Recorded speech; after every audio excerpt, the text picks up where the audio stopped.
चलिए next question देखते हैं। आज का जो हमारा क्वेश्चन आया हुआ है ये एसएससी का ही है वैसे। इसमें हमारा आज का जो क्वेश्चन दिया हुआ है कैसे दिया हुआ है। A shopkeeper mark his goods at 30% above the cost price, then he gives a discount of 10% on the mark price in order to earn 6.5% more profit. What discount percentage should he allow on the marks price. मतलब कुल मिला के ये बोल रहा है कि एक व्यक्ति है, उसके पास कुछ वस्तुएं हैं, उन पर वो मार्क प्राइस बनाता है। देखो आपको ये बात पता होना चाहिए कि एक चीज हमारी क्या होती है, सीपी होती है, दूसरी चीज हमारी क्या होती है, एसपी होती है, और एक हमारा ईपी है, एसपी होता है, और एक हमारा होता है एमपी। ठीक, ये जो सीपी होता है, सीपी को हम बोलते हैं कॉस्ट प्राइस, मतलब हम इसको बोलते हैं क्रय मूल्य। इसको हम बोलते हैं सेलिंग प्राइस, मतलब बोलते हैं विक्रय मूल्य। और इसको बोलते हैं मार्क प्राइस, मतलब छपा हुआ जो मार्क प्राइस होता है ना, मार्क प्राइस तो मार्क प्राइस ही बोलेंगे। ठीक, अब ये जो एक दुकानदार है, दुकानदार ने क्या किया है, उसके जो सामान है उस पर 30% एबव उसने क्या कर दिया है, रेट लिख दिया है। ठीक, किससे ज्यादा लिख दिया है, कॉस्ट प्राइस से ज्यादा लिख दिया है। तो क्या आपके पास कॉस्ट प्राइस है? क्या आपको पता है कॉस्ट प्राइस क्या है आपकी? नहीं पता है ना। जब आपको पता ही नहीं है कॉस्ट प्राइस क्या है, तब आप क्या करेंगे, आपको इसको 100 मानना पड़ेगा। तो आप क्या करो, आप इसको कितना मान लो, आ गया इसको, एक मिनट, इसको आप क्या मान लो, इसको आप अब हमारा क्या था, ये अब हमारा कॉस्ट प्राइस तो हमें पता ही नहीं, जब कॉस्ट प्राइस हमको पता नहीं तो इसको हम कितना मान लेंगे, इसको मान लेंगे 100। हमने 100 मान लिया कॉस्ट प्राइस, जब हमको नहीं पता है। जब हमको कॉस्ट प्राइस नहीं पता था, इसको हम 100 मान लिया। अब आगे क्या बोल रहा है कि जो एमपी है ना, उस पर 30% ज्यादा है। अब यदि ये मेरा 100 है, तो मेरा जो मार्क प्राइस है, मार्क प्राइस मेरा कितना हो जाएगा, मार्क प्राइस मेरा कितना हो जाएगा, बाय डिफॉल्ट कितना हो जाएगा, 130 हो जाएगा।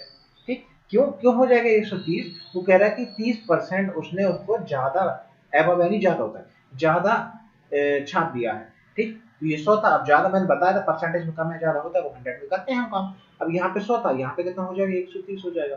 अब उसके बाद बोल रहा है कि वो डिस्काउंट दे रहा है। अब जो डिस्काउंट देते हैं, आप हमेशा ये बात लिख लो, नोट लगा लो एकदम दिमाग में, कहीं पे एकदम दीवार दीवार पे छाप कर गोल बना के पी जाओ कि डिस्काउंट जो आपको दिया जाता है, जो डिस्काउंट होता है, वो डिस्काउंट ऑलवेज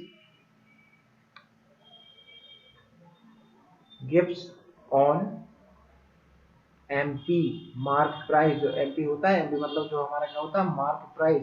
हमेशा जो डिस्काउंट होता है वो मार्क प्राइस पर ही दिया जाता है, और कहीं भी नहीं दिया जाता। ये आपको ध्यान रखने की जरूरत है, और ध्यान रख लीजिए, कभी भूलेंगे नहीं, लाइफ में सारी चीजें आसान हो जाएगी।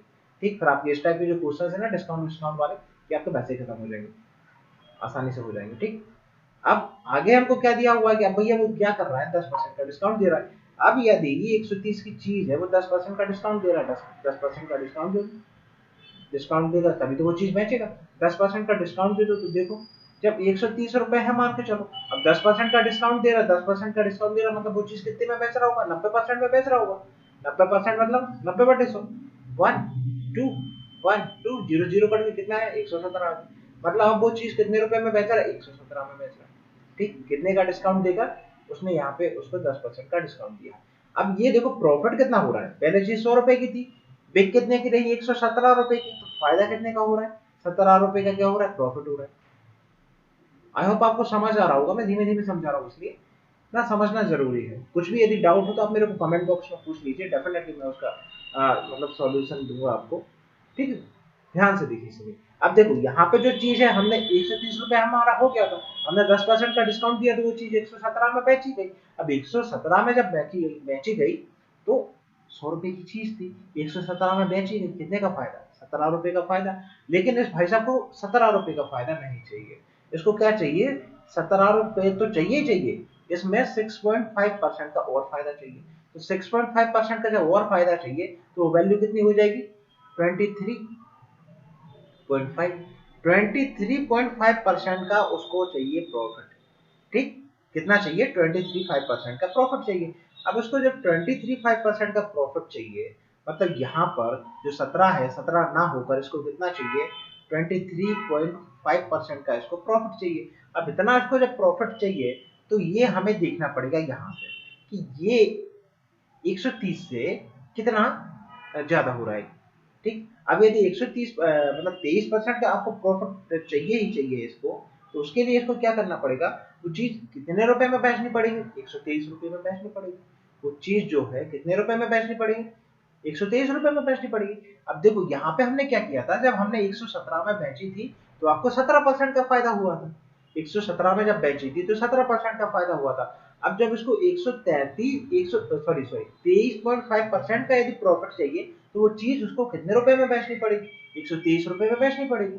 अब हमारे पास जो मार्क प्राइस है वो तो भैया चेंज नहीं हुआ है, वो जितना था वो अभी भी उतना ही है, 130 ही है मार्क प्राइस। 130 रुपए की चीज उसने 123.5 रुपए में बेच दी, तो कितने परसेंट डिस्काउंट देकर बेची ये निकालना पड़ेगा। तो पहले आप क्या करो, इन दोनों का डिस्काउंट मतलब इन दोनों का डिफरेंस निकालो। इन दोनों का हम कैसे निकालेंगे, डिफरेंस निकालेंगे। डिफरेंस निकालेंगे तो कितना आ जाएगा, चलो माइनस कर देते हैं। 130 में से जब 123.5 जाता है तो कितना बचेगा, ये तो 5 बचेगा, ये कितना बचेगा 6 बच जाएगा, कुछ नहीं बचेगा। ठीक, अब कितने रुपए का वो हो रहा है, उसने 6.5% का दिया हुआ है, क्या दिया हुआ, 6.5% का उसने कमी की हुई है। तो अभी कितने परसेंट की कमी हुई, 6.5 की रुपए की जो कमी हुई है उसको परसेंटेज में निकालना है। तो परसेंटेज में निकालने के लिए नीचे रखेंगे हम 130। 130 नीचे क्यों रख रहे हैं, क्योंकि कमी किसमें हो रही है, 130 में हो रही है। हमारी जो मेन वैल्यू होगी 130 हो जाएगी इस समय। तो आप 100 को मल्टीप्लाई कर दो, परसेंटेज इसलिए जीरो का जीरो आएगा, एक दो एक दो, तेरा ये जाएगा कितनी बार, 5 बार, तो आंसर कितना आ जाएगा 5। मतलब उसने उसको कितने परसेंट का डिस्काउंट दिया है, 5% का डिस्काउंट दिया है। आई होप आपको ये क्वेश्चन समझ आ गया होगा। इससे बहुत सारे कंसेप्ट क्लियर हो जाते हैं। मैंने आपको समझाया है इसलिए इसमें इतना देर लगा है, यदि आप स्वयं खुद से करेंगे तो ये आराम से 30 से 35 सेकंड में सॉल्व हो जाएगा। ठीक, यदि वीडियो आपको अच्छी लगी हो तो प्लीज वीडियो को लाइक शेयर सब्सक्राइब जरूर करें।